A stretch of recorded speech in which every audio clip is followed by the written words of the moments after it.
প্রিয় দর্শক, সাজ্জাদ কাদিরের প্রীতি নিন, শুভেচ্ছা নিন। এই মুহূর্তে আপনাদের সামনে কথা বলতে এসেছি এনসিপি নেতা, এনসিপির আহ্বায়ক নাহিদ ইসলামের ফেসবুক স্ট্যাটাস নিয়ে। প্রসঙ্গটি হচ্ছে, কোনোভাবেই সেনাবাহিনীকে ক্ষমতা দিব না, সেনাবাহিনীকে ক্ষমতা দেব না, এইটি এখনকার প্রসঙ্গ নয়। নাহিদ ইসলাম প্রসঙ্গটি টেনেছেন গত বছর 5 অগাস্ট পরবর্তী সময়কালে ক্ষমতা কে গ্রহণ করবে এটিকে কেন্দ্র করে তিনি কিছু ব্যাখ্যা দিয়েছেন। সেই ব্যাখ্যায় তিনি এমনটা বলেছেন যে কোনোভাবে সেনাবাহিনীকে ক্ষমতা দিব না, কোনোভাবে সেনাবাহিনী বা সেনাবাহিনী সমর্থিত কোনো গ্রুপের কাছে ক্ষমতা না দেওয়ার বিষয়ে প্রথম থেকেই বৈষম্য বিরোধী আন্দোলনের নেতাদের মধ্যে স্পষ্ট অবস্থান ছিল বলে জানিয়েছেন জাতীয় নাগরিক পার্টি এনসিপির আহ্বায়ক নাহিদ ইসলাম। আজ বৃহস্পতিবার সামাজিক যোগাযোগ মাধ্যম ফেসবুকে দেওয়া এক স্ট্যাটাসে জুলাই অভ্যুত্থান পরবর্তী জাতীয় সরকার, নতুন সংবিধান ও নানা রকম ঢালাও প্রচারণা সহ বিভিন্ন বিষয়ের অবতারণা করেন এনসিপির এর শীর্ষ নেতা। স্ট্যাটাসের এক জায়গায় নাহিদ ইসলাম বলেন, 2 আগস্ট 2024 রাতে জুলকারনাইন সায়েররা, প্রবাসী অনুসন্ধানী সাংবাদিক, একটা আর্মি কু করে সামরিক বাহিনীর এক অংশের হাতে ক্ষমতা দিতে চেয়েছিল। এই উদ্দেশ্যে কথিত সেফ হাউসে থাকা ছাত্র সমন্বয়কদের চাপ প্রয়োগ করা হয়, থ্রেট করা হয় যেন সে রাতে ফেসবুকে তারা সরকার পতনের এক দফা ঘোষণা করে আর আমাদের সঙ্গে আর কোনো যোগাযোগ না রাখে। রিফাতদের বিভিন্ন লেখায় এই বিষয়ে বলা হয়েছে। রিফাত হয়তো একজন সমন্বয়ক বা স্টুডেন্ট হবেন। নাহিদ স্ট্যাটাসে আরো বলেন, আমাদের বক্তব্য ছিল এক দফার ঘোষণা মাঠ থেকে জনগণের মধ্য থেকে দিতে হবে, আর যারা এভাবে চাপ প্রয়োগ করছে তাদের উদ্দেশ্য সন্দেহজনক। আমাদের ভেতর প্রথম থেকে এটা স্পষ্ট ছিল যে ক্ষমতা কোনোভাবে সেনাবাহিনী বা সেনাবাহিনী সমর্থিত কোনো গ্রুপের কাছে দেওয়া যাবে না। এতে আর একটা 1-11 হবে এবং আওয়ামী লীগ ফিরে আসার সুযোগ তৈরি হবে এবং আমাদের প্রতিরক্ষা বাহিনী ক্ষতিগ্রস্ত হবে। নাহিদ স্ট্যাটাসে আরো লিখেছেন যে তাদের আন্দোলনের পরিকল্পনাটা ছিল যে এটাকে জনগণের স্বতঃস্ফূর্ত গণ অভ্যুত্থান হিসেবে সফল করতে হবে এবং রাজনৈতিক দলগুলোকে নিয়ে সামনে আগাতে হবে। 5 আগস্ট থেকে আমরা অবস্থান ব্যক্ত করে গিয়েছি। জুলকারনাইন সায়েরের ভূমিকা বিষয়ে নাহিদ ইসলাম আরো বলেন, সায়েরগণ 5 আগস্টের পর বারবার চেষ্টা করেছে আমাদের বিরুদ্ধে পাল্টা নেতৃত্ব দাঁড় করাতে। সেক্ষেত্রে সাদিক কায়েমদের, ঢাকা বিশ্ববিদ্যালয়ের শিবির নেতা সাদিক কায়েমদের ব্যবহার করেছে এবং তারা ব্যবহৃত হয়েছে। সায়েরগণদের এই চেষ্টা অব্যাহত আছে। এনসিপির নেতা নাহিদ ইসলাম আরো বলেন, কল রেকর্ড ফাঁস, সারভাইলেন্স, চরিত্র হনন, অপপ্রচার, প্রপাগান্ডা, হেন কোনো কাজ নেই যা হচ্ছে না। বাংলাদেশের সিটিং মন্ত্রীদের বিরুদ্ধে যত অপপ্রচার হচ্ছে এদেশের ইতিহাসে এরকম কখনো হয়েছে কিনা জানা নেই, কিন্তু মিথ্যার উপর বেশি দিন টেকা যায় না, এরাও টিকবে না। নাহিদ ইসলামের 5 আগস্ট পরবর্তী সময়ে 5 আগস্ট সময়কালে বিএনপি প্রধান, বিএনপির ভারপ্রাপ্ত চেয়ারম্যান তারেক রহমানের সাথে ভার্চুয়াল বৈঠকের কথাও নাহিদ ইসলাম এই স্ট্যাটাসে লিখেছেন এবং সেই সময় একটা জাতীয় সরকার করবারও পরিকল্পনা করেছিলেন নাহিদ ইসলামরা, সেগুলো লিখেছেন। সংবিধান বাদ দিয়ে নতুন সংবিধান রচনার কথা বলেছিলেন, সেগুলো লিখেছেন। কিন্তু বিএনপি প্রধান, ভারপ্রাপ্ত চেয়ারম্যান তারেক রহমান সেগুলোতে রাজি হননি, খানিকটা দোষারোপ করেছেন নাহিদ ইসলাম। সেটি যাই হোক না কেন, নাহিদ ইসলাম বলেছেন যে স্বতঃস্ফূর্ত গণ অভ্যুত্থান এবং জনগণকে ক্ষমতা দিতে হবে, সেনাবাহিনীকে আমরা ক্ষমতা দেবার কখনোই পক্ষে ছিলাম না। কিন্তু আজকে এই প্রসঙ্গটা আমি এ কারণেই টানলাম, আজকে 1 বছর পরে এসে নাহিদ ইসলামদের যে চিন্তা চেতনা, চিন্তা ধারা, তারা আজকে এই মুহূর্তে একটা ভাঙচুরের মধ্যে আছে। নাহিদ ইসলাম বললেন যে ষড়যন্ত্র এখনো পর্যন্ত অব্যাহত আছে। ষড়যন্ত্র তখন পর্যন্ত অব্যাহত থাকবে যখন একটা ব্যবস্থা ব্যর্থ হয়। নাহিদ ইসলামরা যে ব্যবস্থাটা কায়েম করেছে সেটি পুরোপুরি এই মুহূর্তে ব্যর্থ হয়েছে। নাহিদ ইসলাম বলেছে যে সেনা সমর্থিত কাউকে বা সেনাবাহিনীকে ক্ষমতা দিলে সেনাবাহিনী ক্ষতিগ্রস্ত হবে, আওয়ামী লীগ ফিরে আসার পথ প্রশস্ত হবে, 1/11 মতো প্রেক্ষাপট ঘটবে। আজকে সবকিছু কিন্তু ঘটে যাচ্ছে, ঘটে যাওয়া ইতিমধ্যে শুরু হয়ে গেছে। আওয়ামী লীগ ফিরবার পথ প্রশস্ত হয়েছে। ইতিমধ্যে আওয়ামী লীগ ফিরেছে কিভাবে? সরকার যদিও বা কার্যক্রম নিষিদ্ধ করেছে প্রজ্ঞাপন জারি করে, কিন্তু আওয়ামী লীগ বাংলাদেশের মানুষের মনে মনে ফিরেছে। আওয়ামী লীগের 16 বছরে নেতিবাচক কর্মকাণ্ড যেগুলো ছিল সেগুলো মানুষ ভুলে গেছে। এই 1 বছরের নেতিবাচক কর্মকাণ্ডে যার কারণে আওয়ামী লীগ ফিরছে। আওয়ামী লীগ মানুষ ফিরছে বলতে জনগণের মনে অলরেডি ফিরে গেছে, জাস্ট ফিজিক্যাল কার্যক্রমে আওয়ামী লীগ ফিরবে, এইটুকুই অপেক্ষা। অর্থাৎ নাহিদ ইসলামদের এই যে ব্যবস্থাটা ব্যর্থ হয়ে গেল, এবং এই ট্রানজিশনটা, এই যে এখনকার যে অবস্থাটা, সরকারের বিদায় নেওয়ার সময় হয়েছে, এই ট্রানজিশন পিরিয়ডটা কিভাবে ঘটে? এটা কি সেনাবাহিনী ক্ষমতা নেবে? 1 বছর আগে ক্ষমতা নেওয়ার পক্ষে ছিলেন না নাহিদ ইসলামরা, কিন্তু আজকে কি সেনাবাহিনী ক্ষমতা নিয়ে এটার পরিবর্তন হবে, নাকি সেনা সমর্থিত কেউ ক্ষমতা নিয়ে একটা নির্বাচন দিয়ে এই অবস্থা থেকে বের হবে বাংলাদেশ? এই প্রশ্নগুলো কিন্তু দেখা দিয়েছে। নাহিদ ইসলামরা সংবিধান বাদ করতে চেয়েছিল, সংবিধান বাদ করতে পারলো না আজও পর্যন্ত, এবং পারবে না। শুরুতে যেহেতু পারেনি অনেক দুর্ঘটনা ঘটাতে, অনেক ধ্বংসযজ্ঞ করতে, এই ধরনের কাজগুলো করতে, আজকে পুরোপুরি ব্যর্থ। এই ব্যর্থতা থেকেই আমার কাছে মনে হলো যে নাহিদ ইসলাম আজকে এরকম একটি ফেসবুক স্ট্যাটাস দিলেন। আজকে দেশের অবস্থা এমন অবস্থায় দাঁড়িয়েছে, ইউনূস সরকার পরিবর্তন হতেই হবে। সেটি সেনাবাহিনী দায়িত্ব নিয়ে হোক, কিংবা সেনা সমর্থিত, ইউনূস সরকারও সেনা সমর্থিত, এটি বলা যাবে না যে এটা সেনা সমর্থিত নয়। নাহিদ ইসলামরা যে কাজটি করেছেন 5 আগস্ট এবং 5 আগস্ট সময়কালে, সেনা সমর্থন ছাড়া নাহিদ ইসলামরা এগুলো করতে পারতেন না। আমি বারবার বলি যে 5 আগস্ট একটা কাক পক্ষী ঢাকা ঢুকতে পারত না যদি সেনাবাহিনী না সমর্থন করত। কিন্তু কি হয়েছে? আজকে 1 বছরে ব্যর্থতার পাল্লাটা শতভাগ, কোনো জায়গায় কোনো সাফল্য নেই। আজকে এটা পরিবর্তন তো হতে হবে।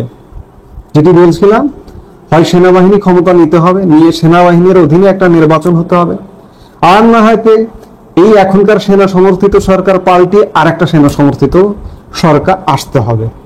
এবং আওয়ামী লীগ মানুষের মনে যেহেতু ইতিমধ্যে গেঁথে গেছে, 16 বছরের বিতর্কের ঊর্ধ্বে চলে গেছে ইতিমধ্যে, এই 1 বছরের বিতর্কের কারণে আওয়ামী লীগ ফিরবে, একটা নির্বাচন হবে। 2008 সালে মঈনুদ্দিন ফখরুদ্দিন সরকারের আমলে যে এরকম একটি নির্বাচন হয়েছিল, বাংলাদেশে যে খুব শীঘ্রই ওরকম একটি নির্বাচনের সরকার আসবে, নির্বাচন করার উপযোগী, সেটা নির্বাচনটা 3 মাসে হবে না 6 মাসে হবে, সেই সরকার সেটি ডিসাইড করবে। তবে সব দলের রাজনীতি করবার একটা পরিবেশ যে তৈরি হতেই হবে, এটা সময়ের দাবি, দেশের দাবি, জনতার দাবি, এবং সব দলের অংশগ্রহণে যে একটা নির্বাচনের দিকে বাংলাদেশ যাবে, এটি এক প্রকার নিশ্চয়তা দিয়ে বলা যায়। কারণ বাংলাদেশের সব প্রেক্ষাপট, সবকিছু নাহিদ ইসলামদের অবস্থা ব্যবস্থা সব ফেল করেছে। এই ব্যবস্থা চলবে না। হয় 2007-8-এর 1/11 সরকারের মতো সরকার আসবে, না হয় সেনাবাহিনী সরাসরি আসবে, এসে বাংলাদেশের একটা পরিবর্তন হবে।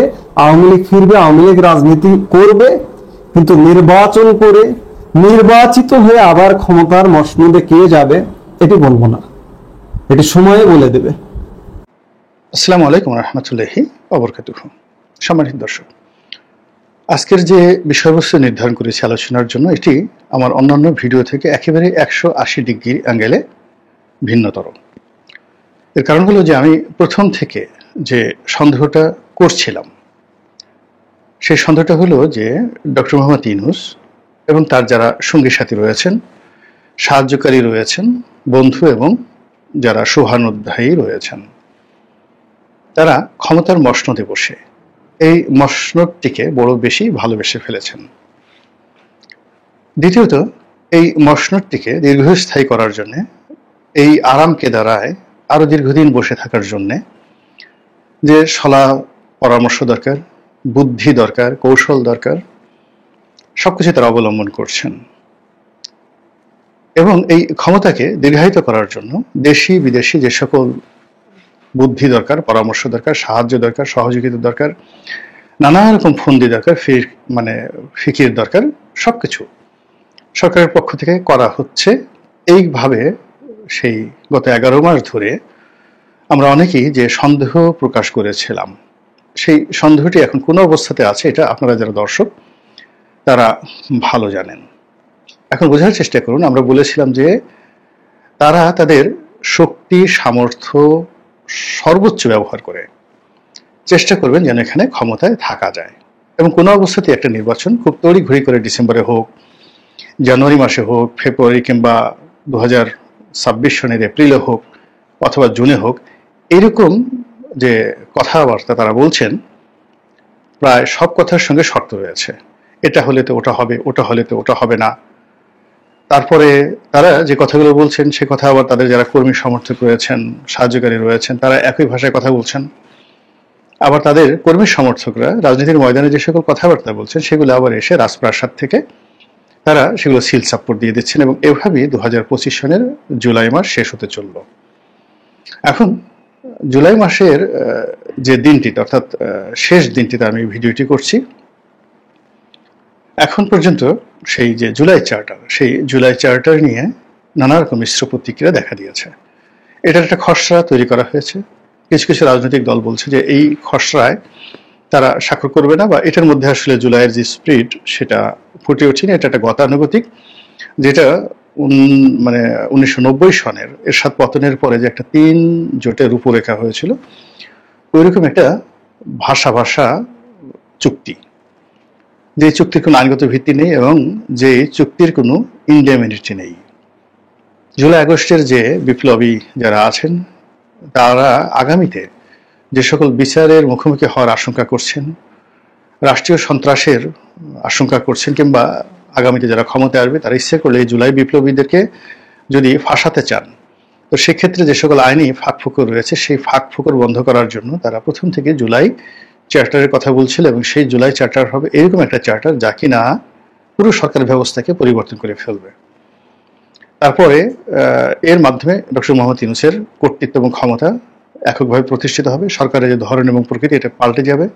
এটি একটা বিপ্লবী সরকার হিসেবে আত্মপ্রকাশ করবে, এবং সরকারের যে কোনো সিদ্ধান্তই তখন আইনে পরিণত হবে। তো এরকম যে ডিমান্ড বিপ্লবীদের পক্ষ থেকে, সেটি এই যে জুলাই খসড়া করা হয়েছে, যেটাকে জুলাই চার্টার বলা হচ্ছে, সেটা যে খসড়া, সেই খসড়ার মধ্যে এই কথাগুলো না থাকার কারণে বিপ্লবীরা এটা মানতে চাচ্ছেন না। অন্যদিকে রাজনৈতিক যারা নেতৃবৃন্দ রয়েছেন তারাও কিন্তু এটা যে খুব বেশি আগ্রহ সহকারে পড়ছেন, দেখছেন, স্বাক্ষর করছেন। এটা যে আসলে কোনো রকম রাজনৈতিক মূল্য, সাংবিধানিক মূল্য বা প্রয়োজনীয়তা রয়েছে, এটা রাজনৈতিক নেতৃবৃন্দের মধ্যে ওইরকম তেমন কিছু দেখিনি। আমি নিজে ব্যক্তিগতভাবে যা কিছু শুনেছি, যতটুকু দেখেছি, এটা আসলে একটা অপ্রয়োজনীয়, যা করা হয়েছে এতে কোনো পক্ষেরই এখানে কোনো পারপাস সার্ভ হবে না। এটা wastage of time, money and energy. এটা হলেও কিছু আসে যায় না, না হলেও কিছু আসে যায় না, এরকম একটা চার্টার তৈরি করা হয়েছে।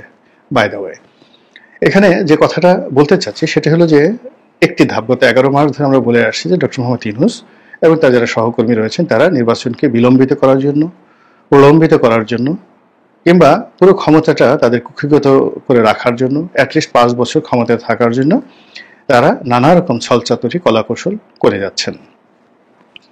কিন্তু গত 15 দিনের যে খবর, সেই 15 দিনের খবর হলো যে ডক্টর মোহাম্মদ ইউনূস এবং তার যারা সহকারী রয়েছেন সরকারে, তারা তাদের যে ক্ষমতা, সেই ক্ষমতার ব্যাপ্তিতে ভারসাম্য হারিয়ে ফেলেছেন। যারা মন্ত্রণালয় চালাচ্ছেন, যারা দপ্তর চালাচ্ছেন, কিংবা যে বিষয়গুলো তারা দেখছেন, সেই বিষয়গুলোর উপর তাদের যে পূর্ণ নিয়ন্ত্রণ রয়েছে, এই জিনিসটি এই 2025 সনের জুলাই মাসে এসে আমরা দেখলাম যে একেবারেই নেই। এর আগে আমাদের মনে হতো তারাই চালাচ্ছেন, কিন্তু তারা আরো দীর্ঘমেয়াদে চালাতে চান। আর এখন আমরা যেটা দেখতে পাচ্ছি সেটা হলো যে তারা চালাতে পারছেন না, এবং তাদের কথা কেউ শুনছেন না। আর তারা কাউকে তাদের কথা শোনাতে বাধ্য করতে পারছেন না। ফলে মন্ত্রণালয়ের ভেতরে বাইরে, জেলা প্রশাসন, সচিবালয়, উপজেলা প্রশাসন, এর মধ্যে যে একটা সেতু বন্ধন থাকা দরকার, এটা মারাত্মকভাবে ব্যাহত হচ্ছে। এবং সবচেয়ে আশ্চর্য ব্যাপার হলো যে কেউ কারো কথা শুনছে না, দুর্নীতি লাগামহীন হয়ে পড়েছে। এবং এই দুর্নীতি একেবারে টপ টু লো, প্রশাসনের সর্বোচ্চ স্তর থেকে একেবারে সর্বনিম্ন স্তর পর্যন্ত পাগলা ঘোড়ার মতো ছুটে চলছে। চাঁদাবাজি, চুরি, ডাকাতি, রাহাজানি, ছিনতাই, সামাজিক অবক্ষয় থেকে শুরু করে আরো যা কিছু রয়েছে, কোনো কিছুতেই নিয়ন্ত্রণ নেই। সমাজের নিয়ন্ত্রণ নেই, রাষ্ট্রের নেই, সরকারের নেই। ফলে কি হলো, অনেক যারা কন্টেন্ট তৈরি করেন আমাদের মতো, যাদের সমাজে বেশ পরিচিতি রয়েছে এবং দীর্ঘদিন ধরে, গত 30-40 বছর ধরে, কেউ হয়তো নামকরা সাংবাদিক, কেউ হয়তো নামকরা অর্থনীতিবিদ, তারা এই গত 15 দিন ধরে বলা শুরু করেছেন যে ডক্টর মোহাম্মদ ইউনূসের পক্ষে নির্বাচন দেওয়া সম্ভব নয়। মানে তার পক্ষে একটা নির্বাচন অনুষ্ঠান বা নির্বাচন পরিচালনা করা একেবারে অসম্ভব একটা বিষয়। কথাটা গত 2 সপ্তাহ ধরে দেশের প্রথিতযশা যারা সাংবাদিক, যারা বুদ্ধিজীবী, যারা সেই গত 3 দশক ধরে এদেশের রাজনীতির মাস্টার মাইন্ড, মানে তারা যেদিকে হেলেছেন রাজনীতি ওদিকে হেলেছে। তারা যার পতন চেয়েছেন তার পতন দীর্ঘমেয়াদে হয়েছে, তারা যার উন্নয়ন চেয়েছেন, যাকে হিরো বানাতে চেয়েছেন, তারাই হিরো হয়েছেন। তো সেই মানুষগুলো, এই আমি যে কথাগুলো বলছি আজকে, যেটা আমি কখনো বলিনি, সেই দেখলাম যে তাদের কন্টেন্ট সেই কথাগুলো ফুটে উঠেছে। যেমন আমি 3 জন লোকের নাম বলি। একজন হলো তৃতীয় মাত্রার জিল্লুর রহমান সাহেব। আমি যে শিরোনামটি করেছি, উনি সেটাকে আরো ডাইরেক্ট হইতে একটা শিরোনাম করে ওনার যে নিজের পডকাস্ট, সেখানে তিনি সেটা বর্ণনা করেছেন যে ডক্টর মোহাম্মদ ইউনূসের পক্ষে কোনো নির্বাচন অনুষ্ঠান করা সম্ভব নয়। That's all. জিল্লুর রহমান, তৃতীয় মাত্রা, চ্যানেল আই, এই অনুষ্ঠানটি এবং তার যে সোশ্যাল ইনফ্লুয়েন্স, তার সঙ্গে সঙ্গে পলিটিক্যাল ইনফ্লুয়েন্স এবং ন্যাশনাল অ্যান্ড ইন্টারন্যাশনাল কানেক্টিভিটির সঙ্গে তিনি যে কথা বলছেন, সে কথা নর্মাল একজন ইউটিউবারের কথা মনে করার মতো গণ্ড মূর্খ এদেশে খুব কম রয়েছে, তার কথার ওজন আছে। দ্বিতীয় যে ব্যক্তি, তিনি নুরুল কবির সাহেব, সাংবাদিক নুরুল কবির সাহেব।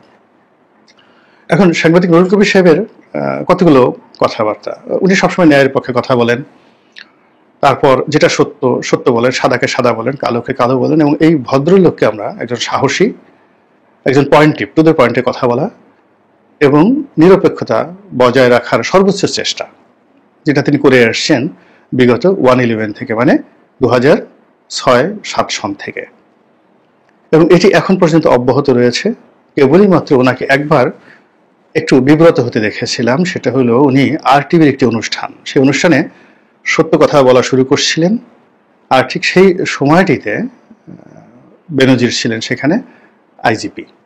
তো আইজিপি বেনজির সাহেব, তিনি তার স্বাভাবিকভাবে বডি ল্যাঙ্গুয়েজ ব্যবহার করে অনেকটা ধমকের সুরে, অনেকটা হুমকির সুরে, এই প্রথম সেই নুরুল কবির সাহেবের সামনে বাংলাদেশে যদি কেউ বলে থাকে সেটা বেনজির বলেছিলেন। তাকে যেভাবে তিনি কথা বলেছিলেন ওটা খুব দৃষ্টিকটু ছিল, এবং নুরুল কবির সাহেব আত্মমর্যাদা এবং সম্মান বাঁচানোর জন্য একটু চুপ হয়ে গিয়েছিলেন। এর কারণ হলো তখন খুন, গুম, মিথ্যা মামলা, ভুয়া মামলা এত বেশি চলছিল যে কোনো মানুষকে ভ্যানিশ করে দিলে এই সমাজে একটা উফ শব্দ করার মতো কোনো লোক ছিল না। ফলে ওই দিন ওই একটি অনুষ্ঠানে আমি জনাব নুরুল কবিরকে দেখেছি যে তিনি আর এগোননি, ইচ্ছা করে এগোননি। পরবর্তীতে উনি যে সকল টিভি টক শোতে গিয়েছেন, বিশেষ করে তৃতীয় মাত্রাতে গিয়েছেন, এককভাবে গিয়েছেন, এরকম কারোর সঙ্গে যাননি, আর বাইরের বেশিরভাগ টেলিভিশন টক শোতে তিনি হয়তো নিষিদ্ধ ছিলেন। তো সেই মানুষটি এই জমানাতে এসে নর্মালি তার ডক্টর মোহাম্মদ ইউনূসকে সহযোগিতা করার কথা, কিন্তু প্রথম দিন থেকেই তিনি তার মতো করে বলে যাচ্ছেন। এমনকি তিনি ডক্টর মোহাম্মদ ইউনূসের যে একটা সাক্ষাৎকার নিয়েছেন, একটা যুগান্তকারী সাক্ষাৎকার, বাংলাদেশে এই ধরনের সাক্ষাৎকার সাধারণত হয়নি, এবং সাম্প্রতিক সময় তিনি যে রিভোল্ট করেছেন সেটা হলো প্রেস কাউন্সিল।